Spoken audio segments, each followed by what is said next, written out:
এবার রাম মন্দির উদ্বোধন উপলক্ষে মসজিদ এবং গির্জাতেও জ্বলবে মোমবাতি এবং প্রদীপ।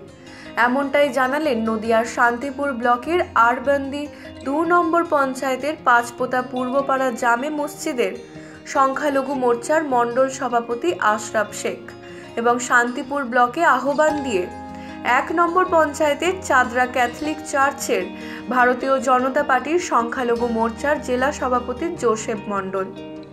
তারা জানান, সোমবার অযোধ্যায় রাম মন্দির উদ্বোধন করছেন প্রধানমন্ত্রী নরেন্দ্র মোদী, আর সেই আনন্দেই মেতে উঠেছে গোটা দেশবাসী। শুধু হিন্দু ধর্মাবলম্বনকারী মানুষেরাই নয়, সংখ্যালঘুর সকল সম্প্রদায়ের মানুষেরাই তাতে খুশি, এমনটাই জানালেন তারা। আর সেই কারণেই মন্দিরের পাশাপাশি শান্তিপুরের এই জামে মসজিদ এবং ক্যাথলিক চার্চেও জ্বলে উঠবে প্রদীপ এবং মোমবাতি। তারা জানান, ইতিমধ্যেই তারা প্রত্যেক বাড়িতে বাড়িতে অক্ষত প্রসাদ বিতরণ করেছেন এবং তাদেরকে অনুরোধ করেছেন আগামীকাল 5টি করে প্রদীপ জ্বালাতে। যদি প্রদীপের সমস্যা হয় তাহলে অন্তত 5টি করে মোমবাতি যাতে জ্বালান তারা। সংখ্যালঘু মোর্চার মণ্ডল সভাপতি আশরাফ শেখ বলেন, প্রধানমন্ত্রী নরেন্দ্র মোদী সমস্ত জাতিকেই শ্রদ্ধা ও সম্মান করেন, আর তাতেই তারা এই সিদ্ধান্ত নিয়েছেন।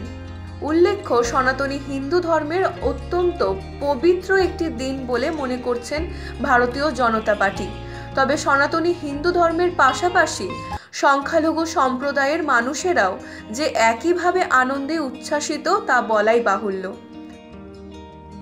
রাম মন্দির উদ্বোধন হবে, সেই পরিপ্রেক্ষিতে আমাদের প্রধানমন্ত্রী শ্রী নরেন্দ্র মোদী, নরেন্দ্র মোদী উনি সব জাতিকে সম্মান করে এবং মান্যতা দিয়েছে। তাই আমার নাম আশরাফ শেখ, আমি সংখ্যালঘু সেলের মণ্ডল সভাপতি।